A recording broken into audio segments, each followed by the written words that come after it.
Voy a leer Hebreos capítulo 11, versículo 27. Y aquí, en el contexto, está hablando de un hombre llamado Moisés. Moisés, un personaje muy relevante en las Escrituras. Hebreos 11:27 nos narra en unas palabras magistrales, en unas palabras poderosas, lo siguiente. Dice: por la fe, oiga eso, por la fe, dejó a Egipto, no temiendo la ira del rey, porque se sostuvo como viendo al invisible. ¿Cuántos dicen aleluya? Gloria al Señor. Qué bueno poder aprender hoy de lo que estaremos tratando en este tiempo con la ayuda del Señor.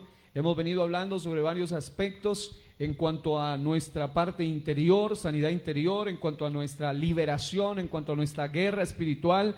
Todos somos llamados a vencer, no fuimos llamados a perder, fuimos llamados a vencer en esta guerra, y Dios nos ha dado secretos para esa victoria. Así que quiero que usted me ayude muy amablemente diciéndole que está a su lado: 7 secretos de una victoria asegurada.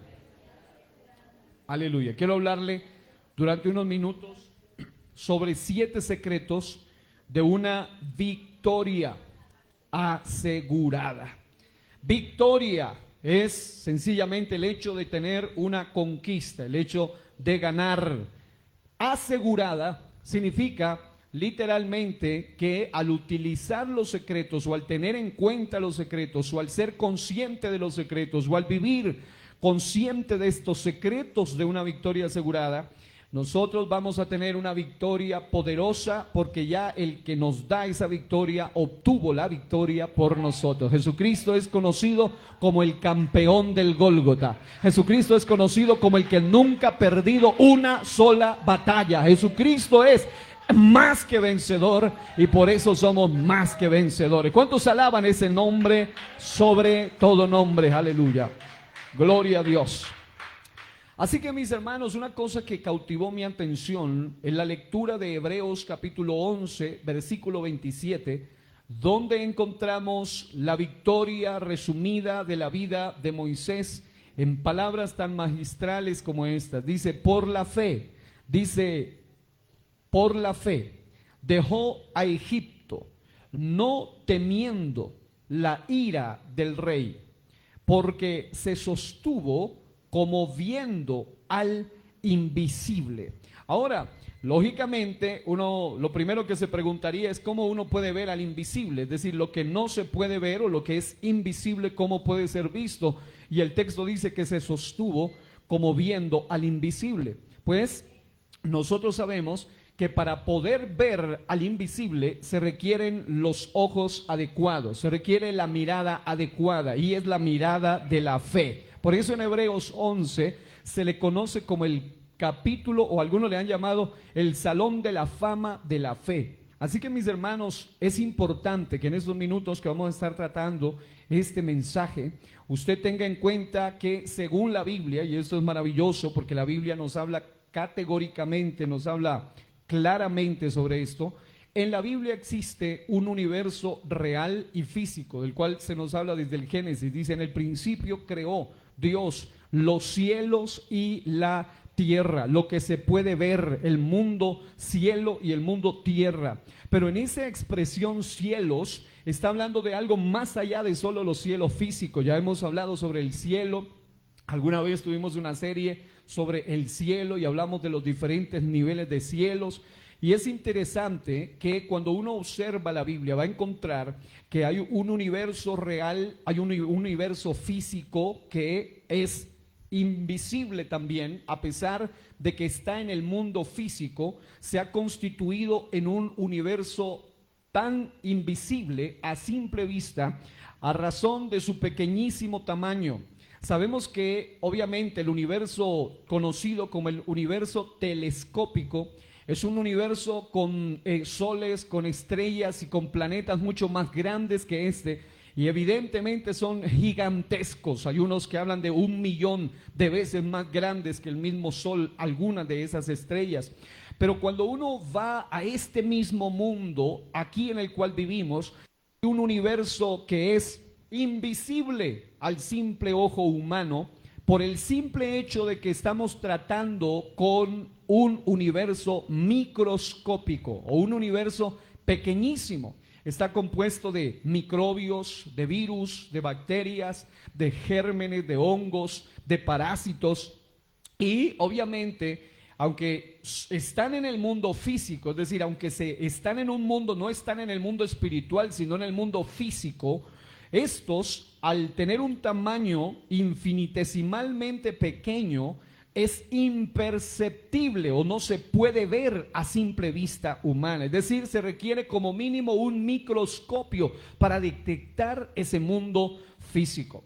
Ahora, esto lo digo para que usted comprenda que si en el mundo físico hay asuntos invisibles a nuestra vista humana, cuánto más en ese universo del cual la Biblia nos habla, el universo real, el universo espiritual, que es invisible por causa de su naturaleza. Mientras que el primero es invisible por causa de su tamaño tan pequeño, el segundo es invisible por causa de su naturaleza de tipo espiritual. Y este universo, llamado el universo espiritual, está habitado por seres invisibles también a la vista humana, a menos que el propósito de Dios, tipo visión o vía materialización, Dios permita que se pueda observar ese mundo, o a través del discernimiento espiritual se pueda observar ese mundo invisible. Pero es interesante y es aquí donde nos vamos a enfocar. Por eso el mensaje de hoy, 7 secretos de una victoria asegurada, es un mensaje para que usted y yo podamos ser conscientes de estos secretos que Dios ha establecido en su palabra, para que nosotros podamos ser lo que Dios quiere que seamos, y es gente verdaderamente victoriosa. No quiere Dios que seamos unos perdedores, sino más que vencedores. El plan de Dios es que nosotros seamos gente de conquista y no conquistados, gente que trastorna y no trastornado, gente que va hacia la guerra y gana aseguradamente y no pierde porque ha usado los secretos correctos. ¿Cuántos dicen aleluya? Ese mundo invisible, así como les mencionaba, el otro mundo invisible por su tamaño tan pequeño, ese mundo invisible está poblado de principados, está lleno de potestades, de gobernadores de las tinieblas, de huestes espirituales de maldad en las regiones celestes. Una particularidad de este universo invisible espiritual de cosas es que es eterno, según la Biblia, porque mientras vivimos en este cuerpo, requerimos más que la capacidad de ver, necesitamos percepción espiritual para notarlo. Con la capacidad de ver o tener visión, solo podemos ver todo lo que es parte de ese mundo físico. Pero cuando Dios despierta la percepción espiritual, podemos ser conscientes, y a través de la revelación de su palabra, Él ha dejado totalmente destapado ese mundo de tipo invisible. Pero también la Biblia nos dice que ese mundo invisible es un mundo eterno. En otras palabras, esto que se ve es pasajero, lo que no se ve es eterno. Esto que se puede tocar, palpar, aún su cuerpo es pasajero, pero dentro de usted hay algo que es eterno, que es inmortal, que no muere, es inmortal su alma. En 2 Corintios 4:18, la Biblia dice: no mirando nosotros las cosas que se ven, sino las que no se ven. Pues las que se ven son temporales, pero las que no se ven son eternas. De eso es de lo que dice el texto, que Moisés se sostuvo como viendo el invisible. ¿Por qué hice todo este preámbulo? Porque algunos piensan que el mundo invisible es irreal, y al contrario, es más real que el mundo real para nosotros, es más real que el mundo físico. Este mundo físico es pasajero, es vano, va a pasar, va a carcomerse, va a ser destruido, pero hay un mundo invisible en el cual gobierna desde allá, también gobierna este mundo visible, aquel que es invisible por su naturaleza, pero que por gracia se hizo visible. Por eso dice la Biblia que Jesucristo es la imagen del Dios invisible. ¿Cuántos dan aplausos al Rey de la Gloria?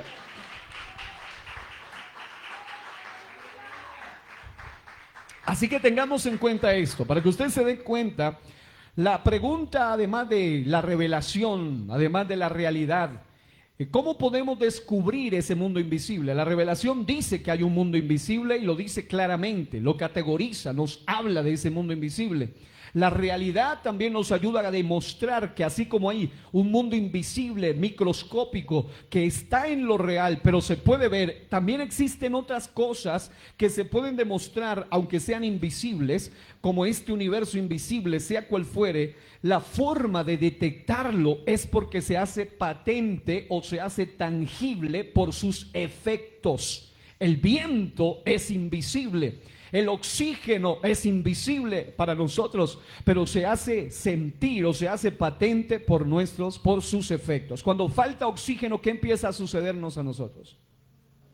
Empezamos a morirnos, y si pasa mucho tiempo sería el acabose. De la misma manera, el viento es invisible, pero ustedes saben lo que causa: tornados, torbellinos, huracanes y una cantidad de cosas, y se nota por sus efectos. También nosotros somos expertos. Yo no sé si alguno de ustedes me puede dar razón o sabe por lo menos un poquito de qué es el COVID-19. ¿Alguna vez supo de qué se trata eso? Lejanamente. Algunos hasta lo vivieron, ¿no? Y casi lo lleva al otro lado. Pero este es un virus muy pequeño. Y es tan pequeñito que en comparación, dicen los expertos, con otros, es mucho más grande, pero aún así es demasiado minúsculo y microscópico. Resulta invisible a la vista humana, puesto que según algunos expertos, las medidas de este virus es de 125 nanómetros. Y un nanómetro es una millonésima parte de un milímetro. En otras palabras, si usted logra ver un milímetro, tiene que contar una millonésima parte de ese milímetro, y ahí alcanza uno de estos virus. Y obviamente se convierte en invisible a simple vista humana. Según los virólogos, es un virus grande en comparación con algunos otros, pero aún así es muy pequeño, tanto que resulta invisible a nuestros ojos físicos, pero se deja notar por los efectos y estragos que causa. Y ya sabe qué estragos causó: millones y millones. En ese sentido, quiero que usted sepa que en el ámbito espiritual también existen una serie de enemigos invisibles o intangibles al tacto humano, e imperceptibles, es decir, que no se pueden percibir de forma natural al ojo humano. Por buena vista que usted tenga, usted no puede percibir ese mundo microscópico, y tampoco puede percibir ese mundo espiritual. Pero ese mundo espiritual se puede sentir, además de la revelación que lo dice y lo sacó a luz y nos habla de ese mundo invisible. Además de la realidad que sirve para demostrar que ese mundo invisible es posible. Hoy en día hasta los científicos hablan de otras dimensiones, y algunos de ellos hablan de otro tipo de realidades, y cada uno trata de explicarlo de una manera diferente. Pero cuando uno va a la realidad y a la revelación y luego lo trae a la práctica, uno se dará cuenta que esto se puede sentir y se puede percibir por los efectos dañinos, malos o nocivos que produce. Para enfrentarlos y para vencerlos requerimos, oiga, este mundo invisible, plagado, atestado. Yo les compartí una frase en estos días de alguien que decía: ¿cómo quisiera que el Señor permitiera, por lo menos durante todo un día, que la gente se dé cuenta del mundo espiritual que se mueve detrás de algunas fiestas paganas, en especial Halloween, una fiesta abiertamente ocultista, para que la gente se le arruine esa fiesta? Porque obviamente quedarían locos, quedarían aterrados detrás del mundo invisible que se mueve detrás de esta fiesta ocultista. Pero es tremendo que hay algunos que no lo pueden ver, porque efectivamente, así como cuando algo está atrofiado no se puede percibir, por ejemplo este virus del que hablaba puede atrofiar el sentido del tacto, del gusto y el sentido del olfato, y aunque haya un olor o exista un sabor, él no lo puede percibir porque su sistema ha sido dañado. De la misma manera ocurre con el mundo invisible. Pero para enfrentar este mundo hay gente que, además de tener atrofiados sus sentidos espirituales, hay gente, escuche esto, hay gente que puede estar viviendo en una casa plagada de demonios y dice: yo no siento nada. De la misma manera que hay gente que puede estar metida en un lugar donde la gloria de Dios sobreabunda y él dice: ese culto estuvo frío, no sentí nada. El problema no es el culto, el problema es que usted tiene atrofiados sus sentidos espirituales. Así que, mis amados, para enfrentarlos y vencerlos, requerimos, digan conmigo, los 7 secretos de una victoria asegurada. Estos 7 secretos son armas espirituales. Algunos de ellos, además de ser armas espirituales, son algo más que armas, son cercos sobrenaturales, son como aquel domo de hierro que protege a la nación de Israel, ese domo de hierro que impide que misiles puedan penetrar y puedan hacer más daño. ¿Por qué? Porque hay un cerco allí, y es un cerco tecnológico, obviamente, que ha sido creado por armas muy avanzadas o por expertos. Pero cuando un cristiano va a la guerra, Dios nos da armas espirituales, pero también pone sobre nosotros cercos sobrenaturales, y esos cercos sobrenaturales hacen que los misiles de las tinieblas o la artillería pesada de Satanás no pueda penetrar hasta matar ni hacer daño. Alguien diga: hay poder en el nombre del Señor. Pero también, y esto es el resumen de esos 7, diga: armas espirituales, cercos sobrenaturales, diga, y un ejército especial. Incluso podríamos decirlo en plural, diga: ejércitos especiales.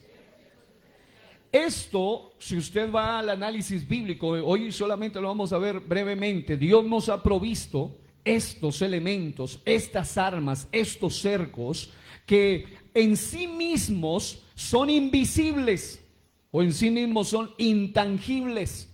Por su naturaleza no son materiales, son impalpables, son invisibles a la vista humana, son espirituales. Al simple ojo humano no se pueden ver, a menos que Dios permita que, por ejemplo, el ejército celestial sea visible en algún escenario, en algún momento, porque Dios lo permite vía materialización o vía revelación. Dios permite que se puedan ver, pero normalmente estos pertenecen a ese mundo, a ese universo invisible. Pero aunque pertenecen a un mundo invisible, son tan reales que en sus efectos son poderosos en Dios para asegurarnos la victoria.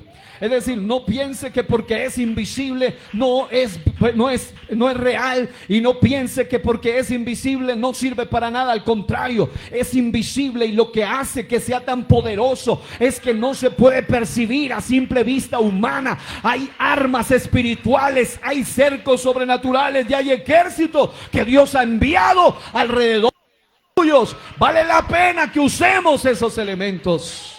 ¿Alguien puede dar gloria a Dios? Segunda a los Corintios 10, 4 al 8, la Nueva Biblia Viva dice: para destruir las fortalezas del mal, no empleamos armas humanas.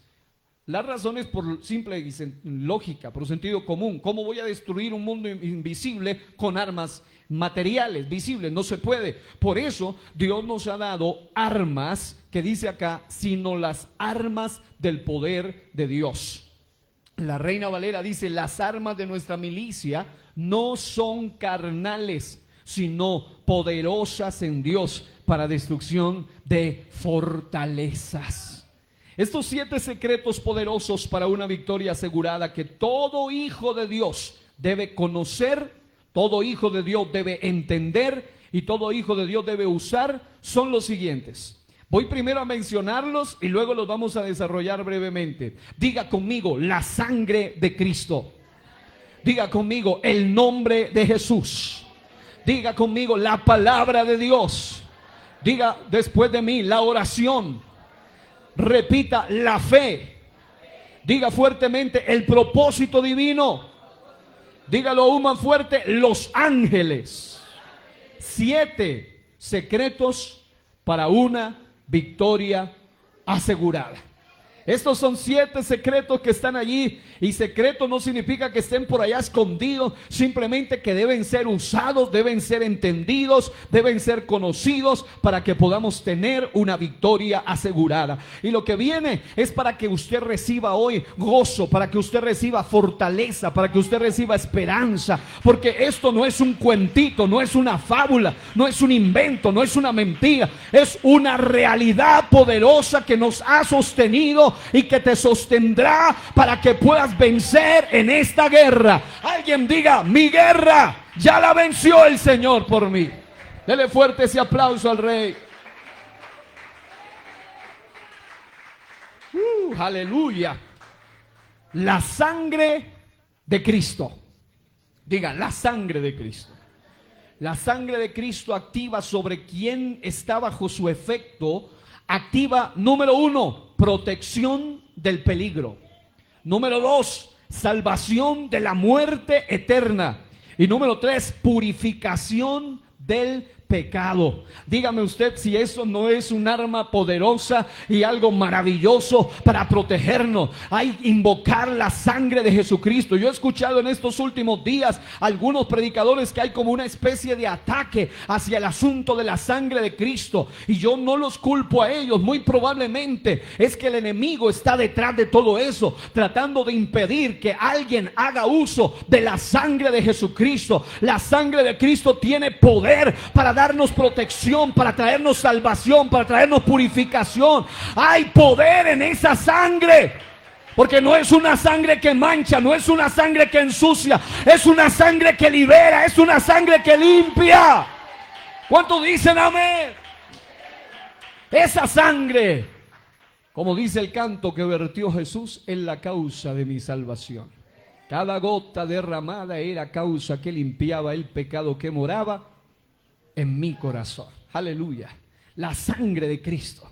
En figura veterotestamentaria, es decir, antiguo testamentariamente hablando, encontramos la sangre como un elemento simbólico y significativo del Cordero Pascual, como protección en un escenario muy específico. Por ejemplo, en Éxodo 12:13, la Nueva Versión Internacional declara que cuando el ángel de la muerte iba a penetrar para matar al primogénito de las casas de los desobedientes, de los que no estaban bajo la cobertura de la sangre, dice la Biblia, la sangre servirá, o sea, la sangre del cordero que habían matado un inocente en esa casa, en obediencia al mandato. La sangre servirá para señalar las casas donde ustedes se encuentren, pues al verla pasaré de largo. Así, cuando hiera yo de muerte a los egipcios, no los tocará a ustedes ninguna plaga destructora. Yo sé que hay gente que tiene fe en la mata de sábila. Yo sé que hay gente que tiene fe en la herradura, que tienen fe en el vasito de agua con agua y azúcar. Yo sé que le han puesto fe a los pañuelitos blancos. Yo sé que le han puesto fe a la tierrita traída de la tierra de yo no sé dónde. Pero quiero decirle que usted debe poner fe en el lugar correcto y en el elemento correcto, en Cristo, en la cruz, en la sangre poderosa del Cordero de Dios. Aleluya. ¿Cuántos alaban ese nombre aquí? Díganle al que está a su lado: espero que no te estén hablando a ti. Espero que no tenga por allá colgada la mata de sábila ni la herradura, porque hay mucha gente llena de amuletos y de agüeros. Recuerde que esto es algo más que algo visible, es algo invisible pero real. Según 1 Corintios 5:7, ahora nuestro Cordero Pascual, diga, mi Cordero Pascual es Cristo Jesús. Él ya derramó su sangre y su poder, el poder de su sangre sigue vigente. Yo sé que para los gentiles esto es locura, para los judíos también esto es un tropezadero, pero para los que hemos creído esto es poder de Dios y sabiduría de Dios. ¿Por qué es locura? ¿Cómo me vienes a hablar de un Cristo ensangrentado? ¿Por qué es tropezadero? Porque ellos decían, a él lo mataron, pero no se olvide que no solo murió, también resucitó. Así que en la sangre del resucitado, en la sangre sangre de Dios, es la sangre del Señor, es la sangre del Todopoderoso. Yo siento aquí el poder de la sangre de Cristo que nos ha limpiado. Aplauda el nombre y la sangre del Cordero de Dios. Ese Cordero que es Cristo ya derramó su sangre por mí. Él derramó su sangre. Esa sangre es invisible físicamente.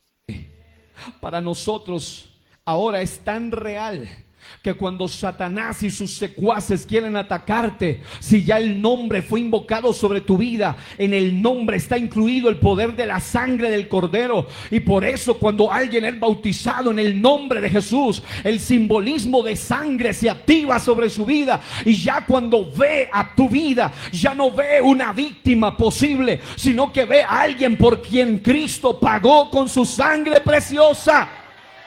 Sangre invisible y poderosa. Se activa una protección poderosa a nuestro alrededor. Y para poder demostrar el poder de la sangre, hay que experimentar escenarios donde esta sangre se manifiesta.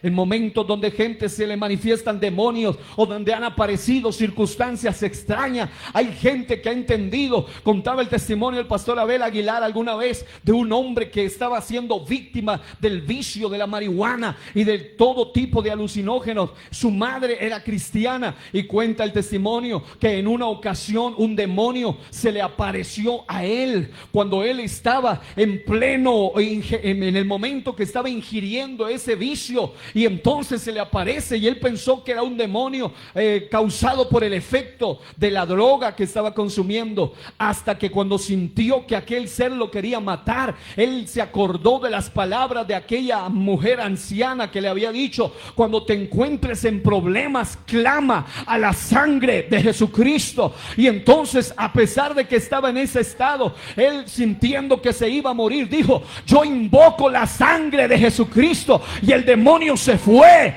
Y ¿sabe lo que pasó? Años después, él se arrepintió, él se bautizó en el nombre, él recibió el Espíritu Santo. Años después, el demonio mismo se le aparece en el cuarto de su casa. Él era una persona nueva en el evangelio, y el demonio ese le dice: te hubiera destruido cuando tuve oportunidad. Y él sale corriendo y llama al pastor y le dice: pastor, se me apareció otra vez ese demonio y me dijo que me hubiera destruido cuando tuvo oportunidad. Y el pastor le dice: nota eso, él no dijo te puedo destruir ahora que tengo oportunidad. Él habla en sentido pasado. Te hubiera destruido cuando tuve oportunidad. ¿Por qué? Porque ahora estaba sobre él la sangre poderosa del Cordero de Dios. Alguien aplauda el nombre y la sangre del Cordero. Alabado sea el nombre del Señor. Esa sangre es tan poderosa que cuando se invoca se activa una protección sobrenatural a nuestro alrededor. Esa misma sangre también opera de manera sobrenatural e invisible para purificar la vida de aquel que ha pecado. Y los efectos en el bautismo en agua en el nombre de Jesucristo son notables para el perdón de los pecados. El misionero John Guidry, nuestro misionero aquí en Colombia actualmente, contaba cómo en una ocasión él fue a una zona donde predominaba el ocultismo y la brujería, a bautizar a unas personas en un río. Y él solo iba por creo que 1 o 2 personas nada más para bautizar. Y de repente cuando él termina de bautizarlas, hacen una fila larguísima, un montón de gente. Dice: yo también quiero que me bauticen. Pero él dice: pero un momentito, ¿qué pasó? Si este pueblo no quería nada con Dios, ¿qué fue lo que vieron? Dice: en el momento que usted invocaba el nombre de Jesús sobre los que estaban siendo bautizados, veíamos cómo esas aguas se tornaban de color rojizo y algo sobrenatural pasaba allí. Así que yo también quiero meterme allí, porque estaban siendo bautizados en el nombre, y en el nombre también está la sangre del Cordero de Dios. ¿Cuántos dan aplausos a ese nombre? Primera de Pedro, capítulo 1, versículo 2 dice: elegidos según la presciencia de Dios Padre en santificación del Espíritu, para obedecer, oiga esto, y ser rociados con la sangre de Jesucristo. gracia y paz os sean multiplicadas. Diga sujetarnos y diga ser rociados al poder de la sangre de Jesucristo. En Hebreos 9:14 la Biblia dice, cuánto más la sangre de Cristo.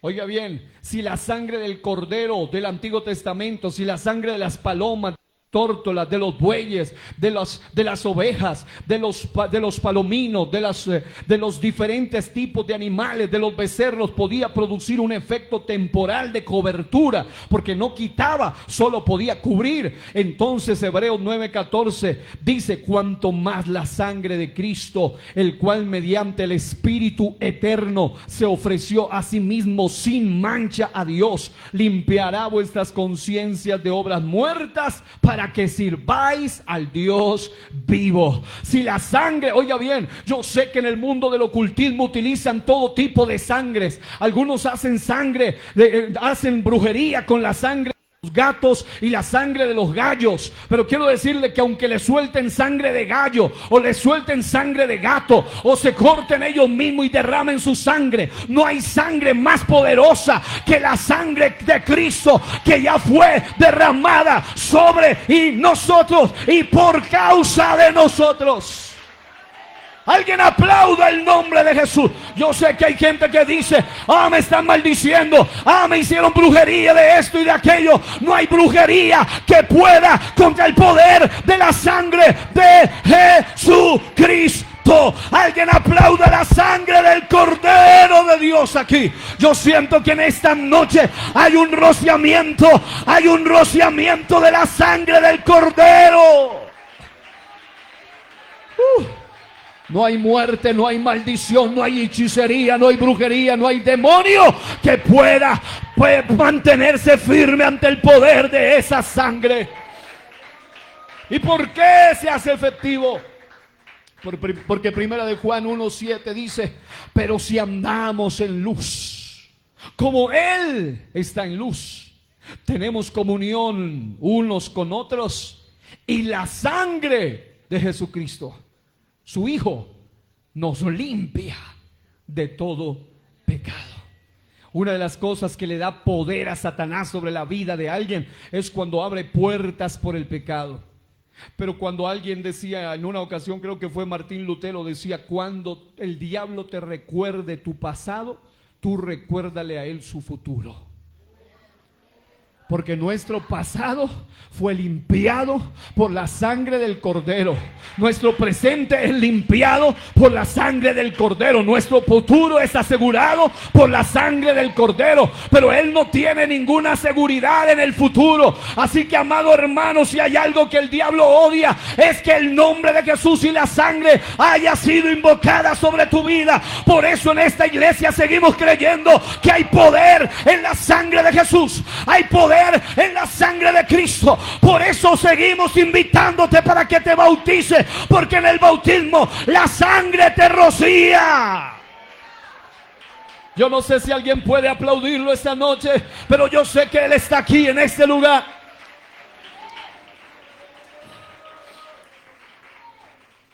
Les enviaba un mensaje ahora en la tarde que vale la pena leerlo, ya que estamos hablando de este primer secreto.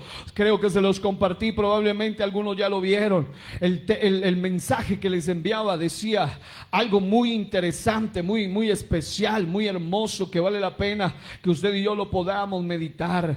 Porque hay gente que cuando no entiende esto, entonces esa persona queda a merced del enemigo, queda a merced de las tinieblas. Pero en este día, diga conmigo, estoy bajo la merced de la sangre del Cordero de Dios. ¿Cuántos dicen amén a eso? ¿Cuántos dicen amén a eso? Aleluya. Algo que me llamó la atención es esto. Voy a leérselo, voy a buscarlo aquí para que usted lo pueda escuchar. Escuche esto. Solo hay uno que conquistó sin matar a nadie. Liberó sin derramar la sangre de nadie más que la suya. Supera en fuerza a todos los conquistadores del pasado y sin embargo es tan tierno como un cordero. ¿Quién es Él? Diga conmigo, Jesucristo. Ha conquistado tierras, tribus, naciones, imperios, no con ejércitos permanentes y destreza militar, sino con una cruz ensangrentada.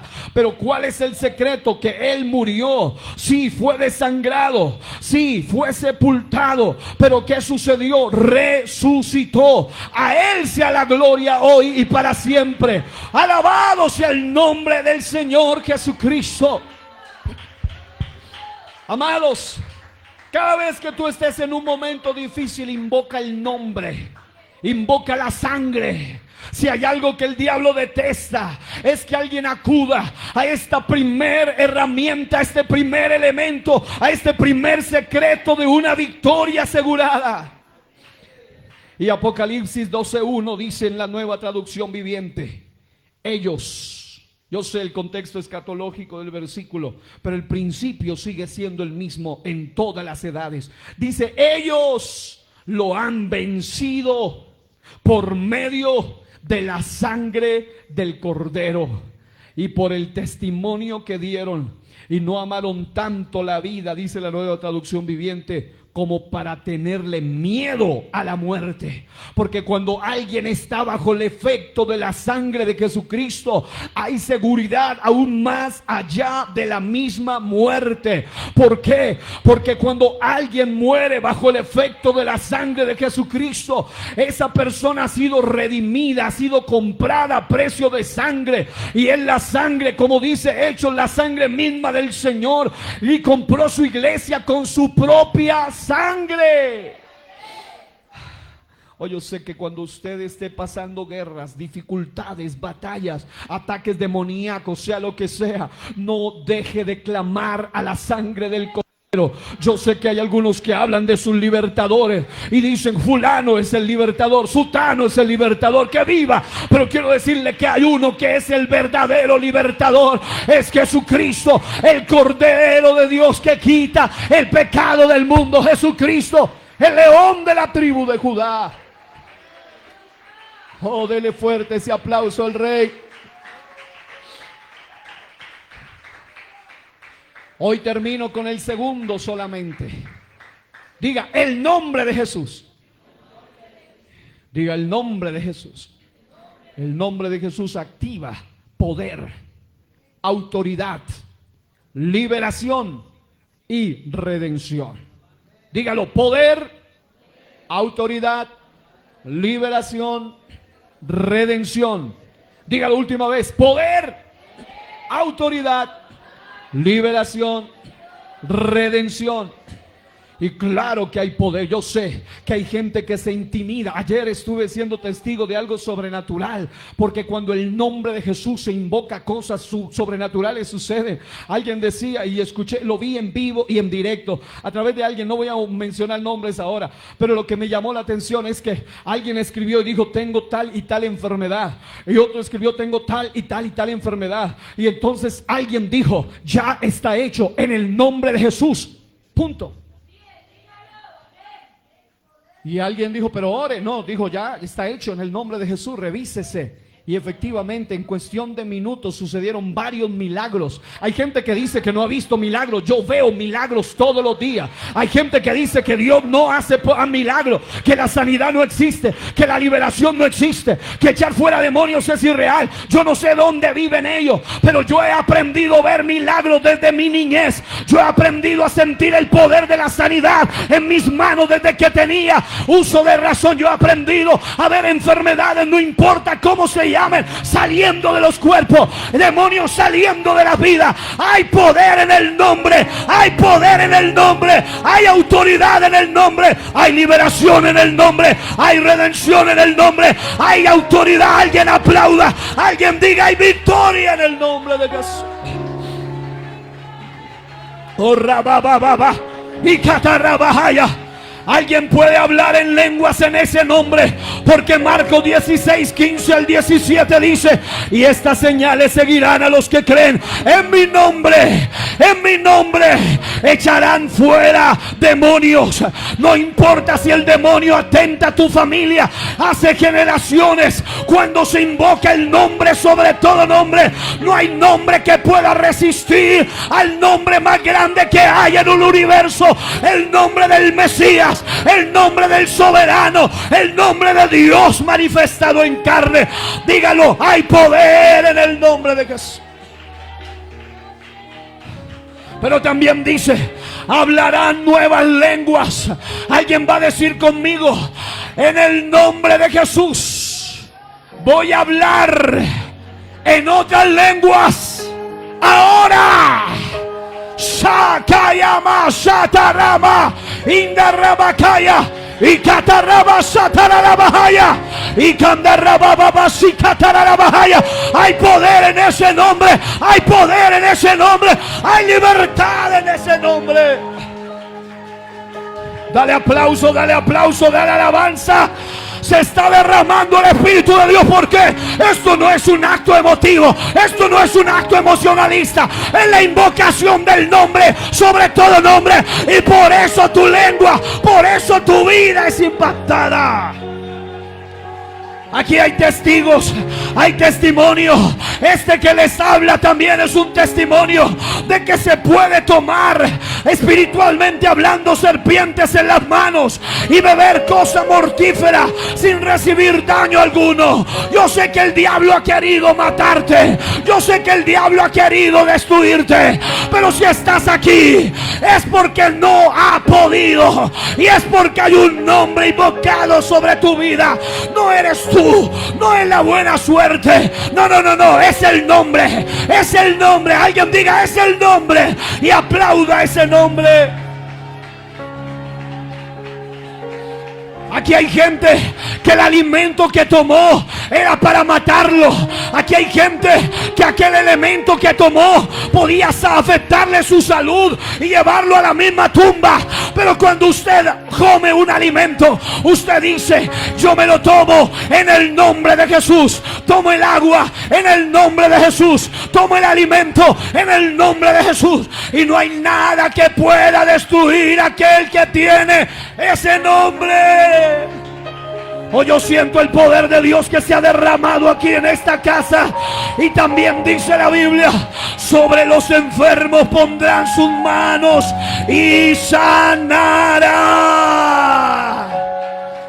Hoy yo declaro en el nombre de Jesús, por la autoridad de ese nombre, ahora mismo, que hay alguien aquí que ha venido enfermo, que se va sano. Hace unos días mi hermana Adriana Moncayo estaba testificando y decía que a ella le detectaron quistes ahí adentro. Estuvo aquí en un culto, oramos por ella, y cuando se le puso las manos, ella dice: sentí un fuego en mi cuerpo. Fue al médico y dicen que ya no tiene quiste. ¿Por qué?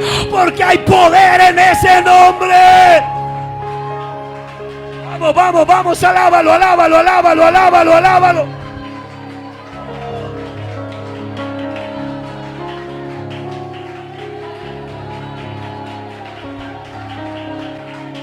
¿Quién puede perder una guerra con la sangre y con el nombre? Nadie. Sobre los enfermos pondrán sus manos y sanarán. Ahora yo quiero orar por ustedes. Levante sus manos. Voy a orar por sus manos ahora. Dios le va a ungir de manera sobrenatural. Si hay un hijo tuyo enfermo, si hay un familiar tuyo enfermo, si hay alguien de los tuyos enfermo, hoy recibe, hoy, en el poder del nombre y en el poder de la sangre.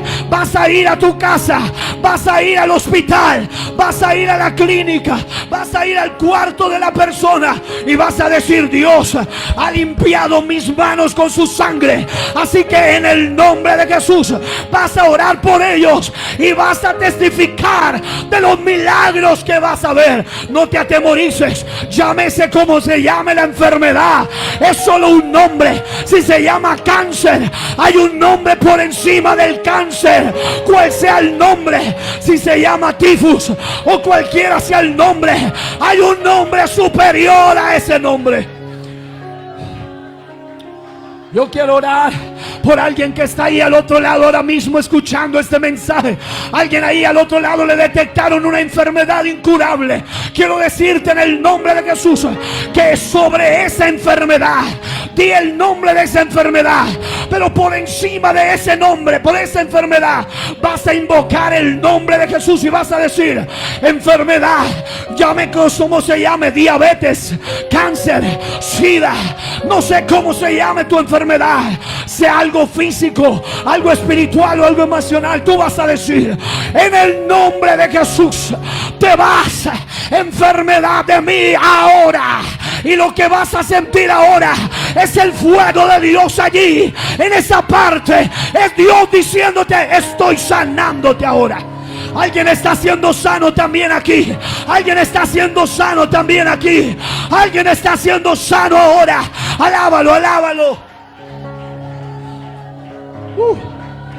Ese poder del nombre sobre todo nombre. Ese nombre está ligado a la fe, y la fe a ese nombre.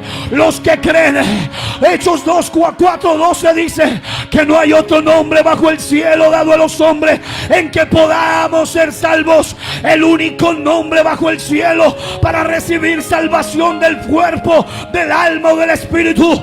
Toda la iglesia lo va a gritar conmigo y diga: en el nombre de Jesús.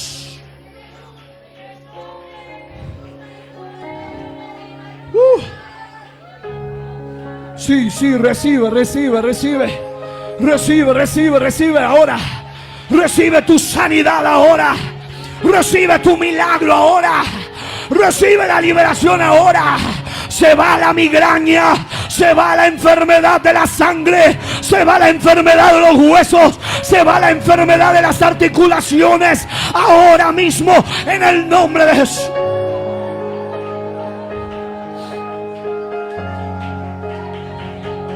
Ese nombre sobre todo nombre se activa simultáneamente y concomitantemente con el poder de la sangre. Hay poder ahora mismo fluyendo. El poder de las heridas de Cristo se activan. El poder de las llagas de Cristo se activa para emanar sanidad. La Biblia dice: por su llaga fuimos curados. Así que hay sanidad. Ahí en el medio alguien está siendo sano ahora. Alguien está siendo sano ahora. Alábalo, apláudelo, apláudelo, apláudelo.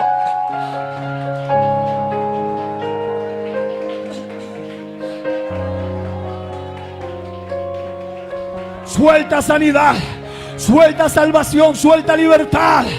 Y termino leyendo esta palabra. Alguien diga: la recibo, diga: la recibo. Isaías 53, 4 al 5 dice: y cuando termine de leerla, usted va a dar la mejor alabanza. Ciertamente llevó Él nuestras enfermedades y sufrió nuestros dolores, y nosotros le tuvimos por azotado, por herido de Dios y abatido. Mas Él herido fue por nuestras rebeliones, molido por nuestros pecados.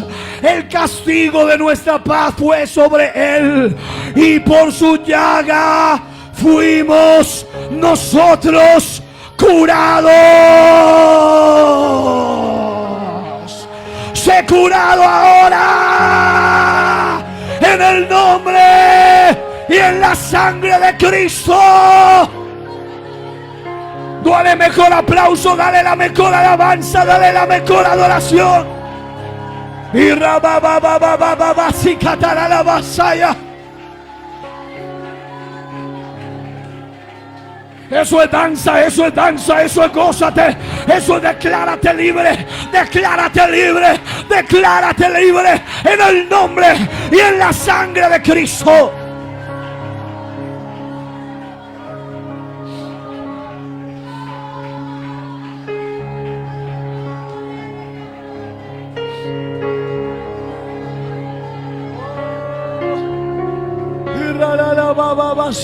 La